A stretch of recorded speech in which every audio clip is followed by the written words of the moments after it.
What would you do if you discovered that everything you built your life on was a lie? That every achievement, every victory, every moment of triumph was leading you somewhere darker than your worst nightmare? This is the story of a man who had to die to understand what it truly means to live. Picture this: Manhattan's financial district, where fortunes are made and destroyed before lunch. In one of those glass towers that pierce the sky, there was a man who believed he was invincible. His suits cost more than most people earn in a month. His watch could feed a family for a year. When he walked into a room, conversations stopped. When he made a call, markets moved. He had the penthouse, the power, the respect. He had everything money could buy. But there was something he didn't have, something he didn't even know was missing. Not yet.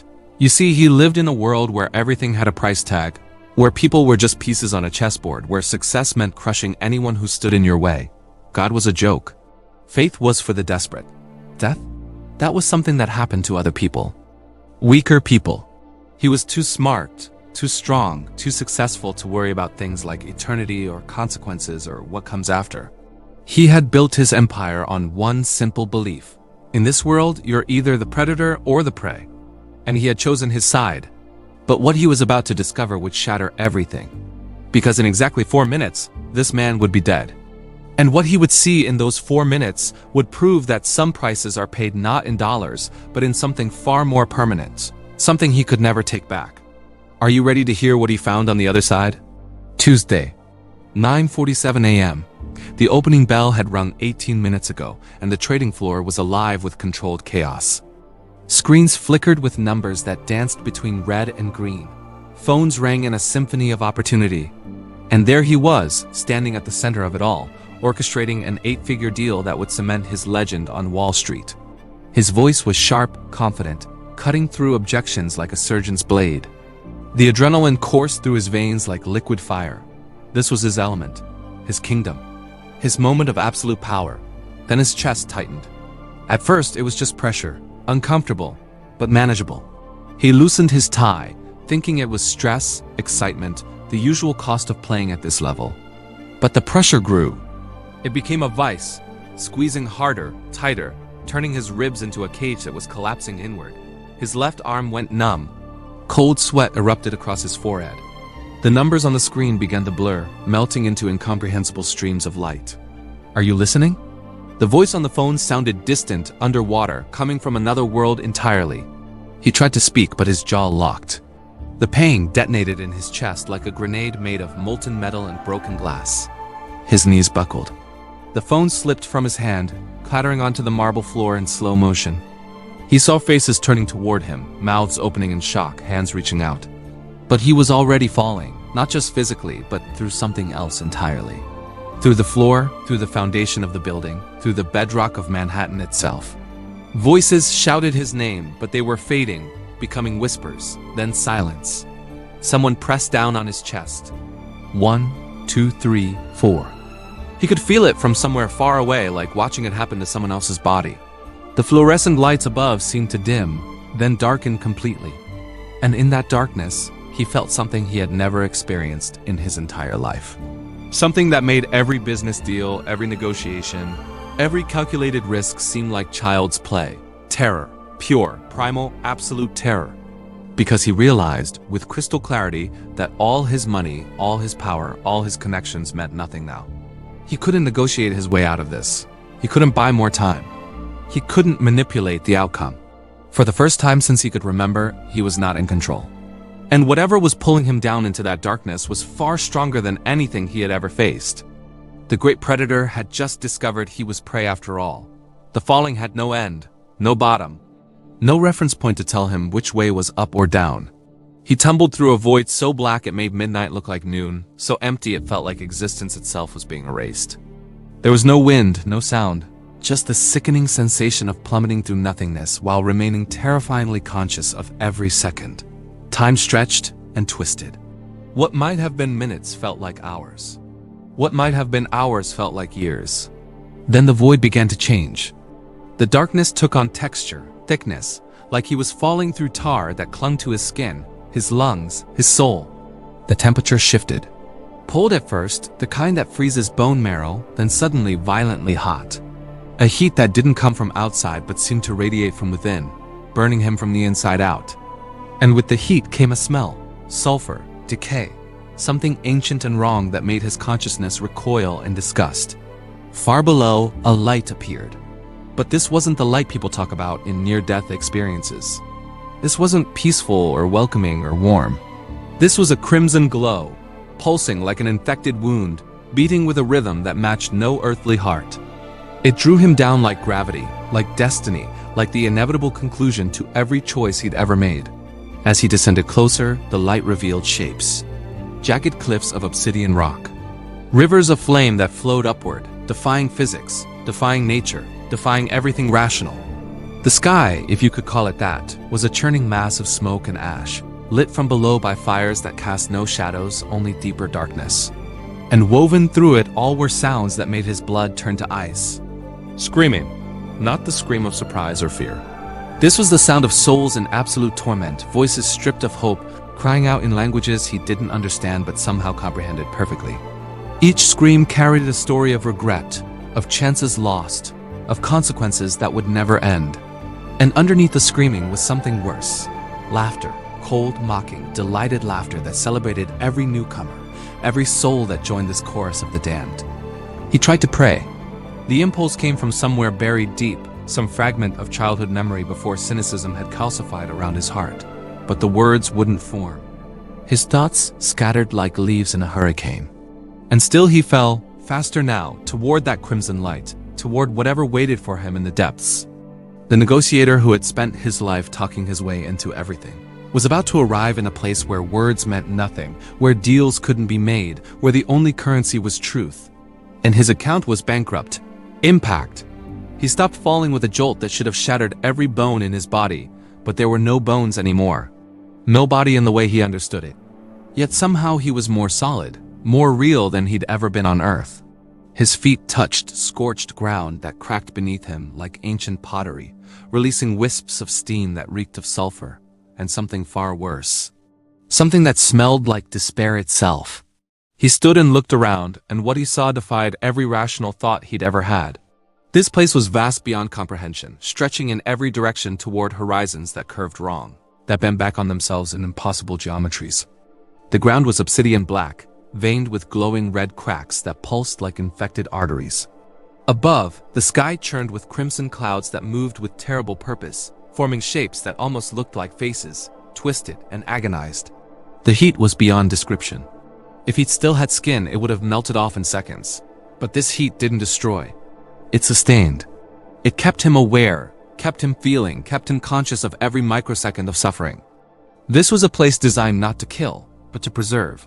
To keep souls alive for their punishment, forever. And then he saw the others. Thousands of them, millions perhaps. Souls scattered across this wasteland like debris after an explosion. Each one trapped in their own private hell, yet somehow aware of all the others, feeding off each other's anguish in a terrible symphony of shared torment. Some stood frozen in pillars of ice that cut deeper than any physical blade, their faces locked in expressions of eternal shock. Others burned in flames that never consumed, never ended, never granted the mercy of destruction. He saw people drowning in lakes of fire, gasping for air that would never come, dying over and over without ever finding death. But the worst ones were the ones doing nothing. Just standing, staring, realizing, their eyes hollow with the understanding that this was forever, that there was no appeal, no parole, no second chance. Time here didn't heal. It deepened every wound. Every regret grew sharper. Every memory of what could have been became a fresh torture. And he understood something that froze his soul more thoroughly than any ice. This wasn't random. This wasn't arbitrary punishment handed down by some cosmic judge. Each person's torment was specifically tailored to who they were, what they'd done, what they'd valued. The architect of each hell was the person themselves. Every choice, every action, every moment they'd turned away from light had built this place, brick by brick. He looked down at his hands and saw they were already beginning to burn. Not from external fire, but from within. From the weight of every life he'd destroyed, every heart he'd broken, every soul he'd treated as collateral damage. The bill had come due, and the payment plan was eternity. Then the landscape shifted, and he was no longer just an observer. The hellish wasteland dissolved, replaced by something infinitely worse. A theater of memories. His memories. But he wasn't watching from his own eyes anymore. He was forced to experience every moment from the perspective of those he'd hurt. Every victim, every casualty of his ambition. Every person he considered too insignificant to matter. The first memory hit him like a freight train. He was standing in his office, 23 floors above the street, but he wasn't himself. He was David Chun, the competitor he'd systematically destroyed 5 years ago. He felt David's panic as the hostile takeover materialized. The sick dread in his stomach as his company crumbled. The shame of facing his employees, his family, knowing he'd failed them. And then the final moment, standing on the edge of a bridge at 3 in the morning, the dark water below promising an end to the unbearable weight. He felt David's last thought before jumping. I'm sorry. I tried. The suicide he'd caused. The life he'd erased. He'd celebrated that victory with champagne and lobster.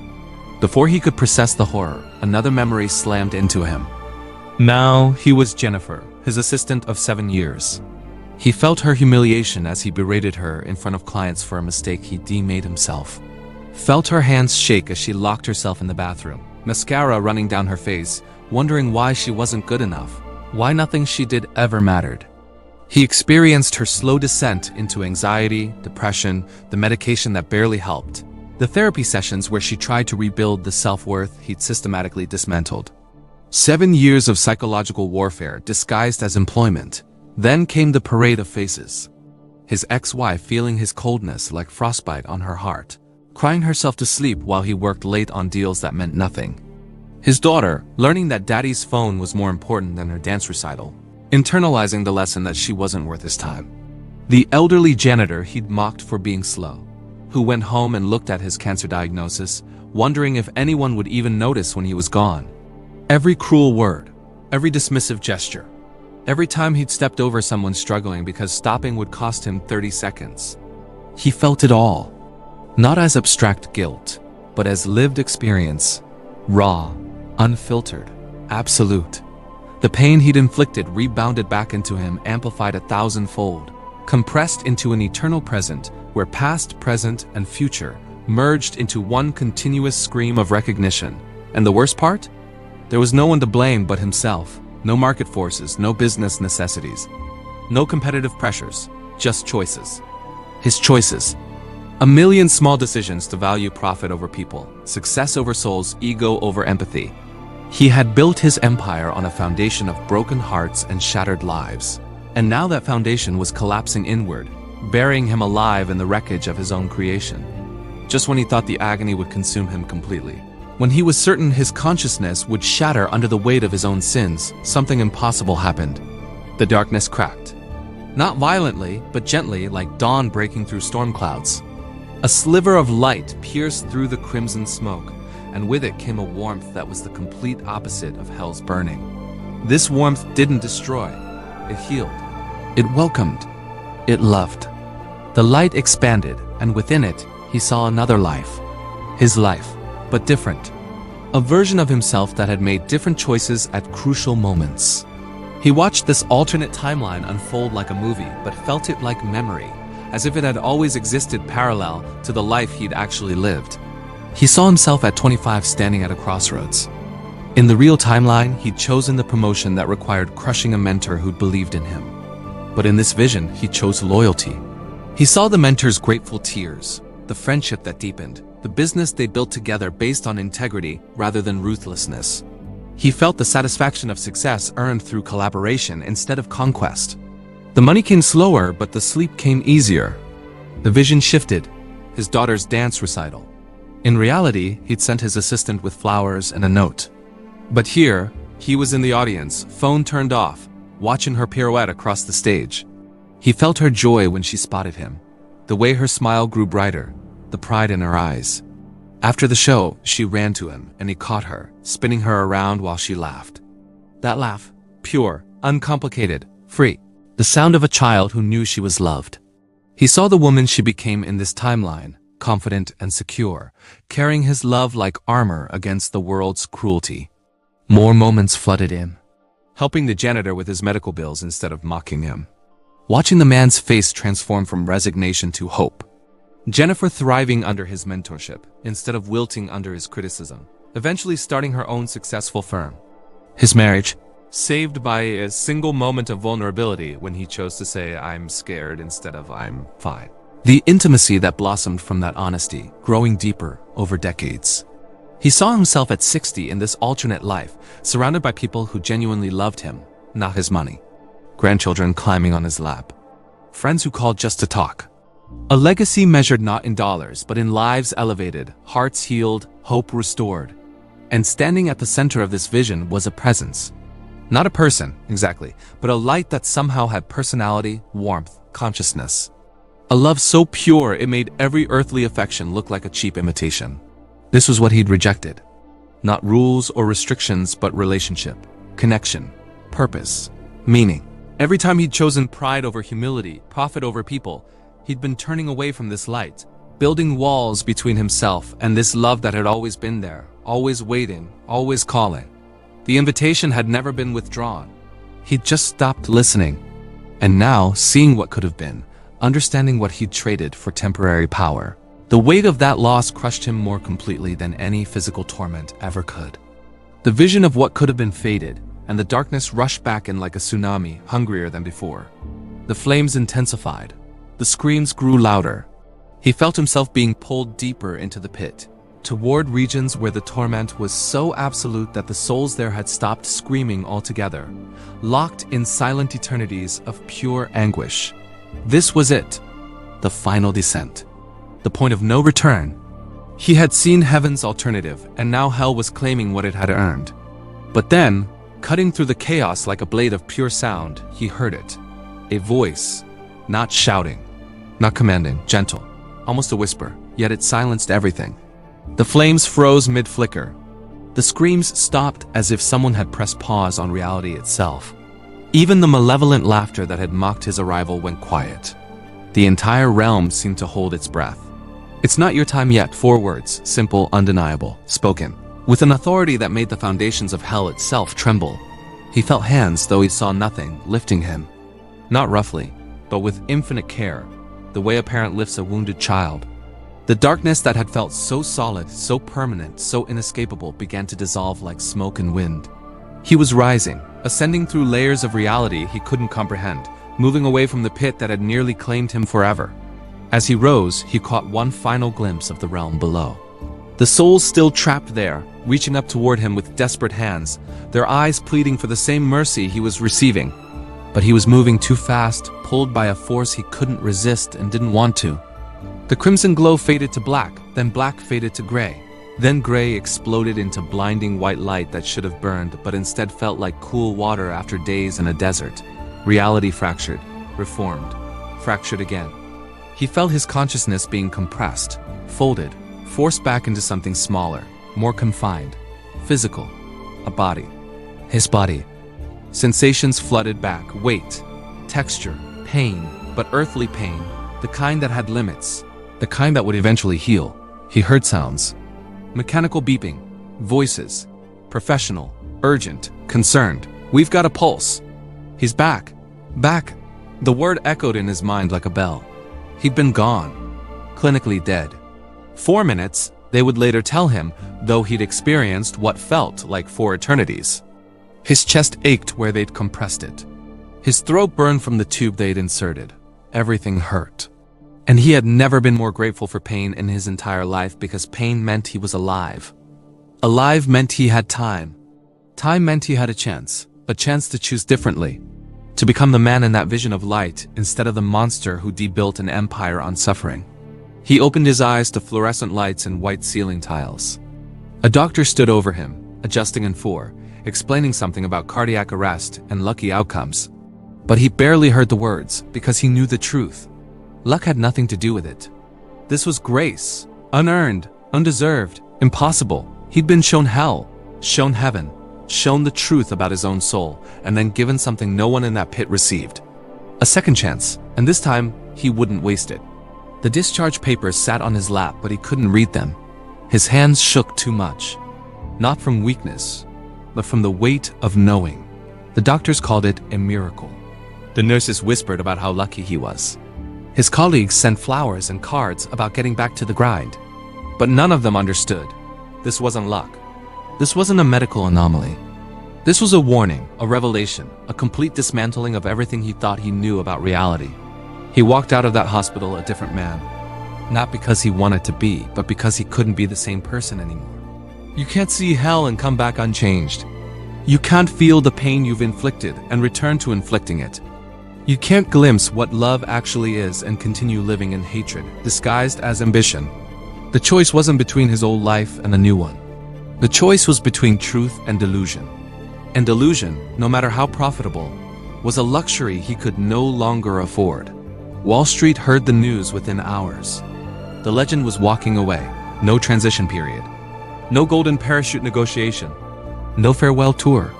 He simply left, turning his back on the glass towers that had once been his temple, the trading floor that had been his altar. His colleagues thought he'd lost his mind. His rivals celebrated what they called his breakdown. The financial blogs speculated about scandals, about hidden failures, about mental collapse. Let them talk. Their opinions belonged to a world he no longer inhabited.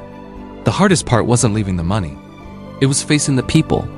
His ex-wife answered the door with suspicion etched into every line of her face, and he didn't blame her. He'd given her 1,000 reasons not to trust him, not to believe in change, not to open old wounds. But he stood there anyway, without excuses or justifications, and said 2 words he'd spent decades avoiding. I'm sorry. Not the corporate sorry that meant nothing. Real sorry.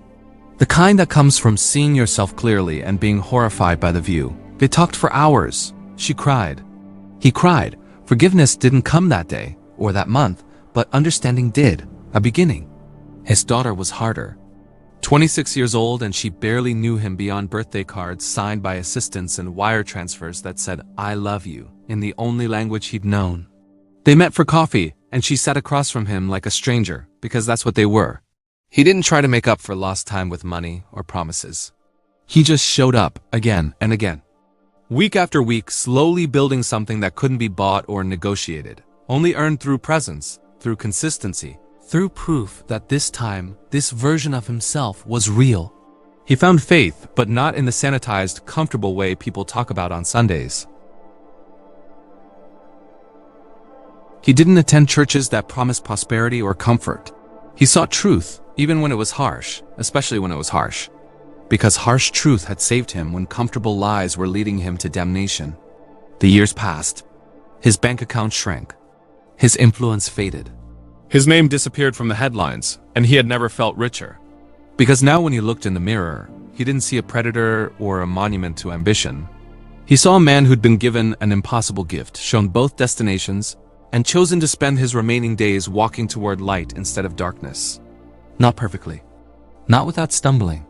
But with intention, with purpose, with the knowledge that every choice was a vote for the kind of eternity he wanted to inhabit. Some nights he still woke up sweating, the smell of sulfur in his nostrils, the sound of screaming in his ears. The memory of those 4 minutes never faded. But neither did the memory of the light, the warmth, the voice that had called him back. He lived now in the tension between those 2 realities, knowing that both were true, both were possible, both were waiting. And every morning when he opened his eyes, he made the choice again. Not hell. Not today. Not ever again if he had anything to say about it. This story forces us to confront an uncomfortable truth. What if the choices we make today echo into eternity? What if success, power, and wealth mean nothing when measured against the weight of our souls? This Wall Street trader was given something most people never receive, a preview of both destinations and a chance to choose differently. But here's what matters. You have that same choice right now, every day, every moment. You don't need to die to decide what kind of legacy you'll leave, what kind of person you'll become, what kind of eternity you're building toward. If this story impacted you, if it made you think, if it stirred something in your soul, I need you to do something right now. Hit that subscribe button, because this channel is dedicated to sharing these profound near-death experiences that challenge everything we think. We know about life, death, and what comes after. These aren't just stories. They're warnings. They're invitations. They're glimpses behind the veil. Drop a like on this video if you believe these experiences matter, if you think others need to hear these testimonies. And leave a comment below. Tell me, has this story changed how you see your own choices? What would you do differently if you knew with absolute certainty that eternity was real? And if you're hungry for more, we have dozens of near-death experiences on this channel. Stories of people who've seen heaven, encountered divine beings, witnessed the other side, and returned transformed. Each one is different. Each one is powerful. Click on the next video and continue this journey into the mysteries that lie beyond death. Because the more you understand about eternity, the better you can live today. Your choice matters. Make it count. # the Wall Street Trader's Journey to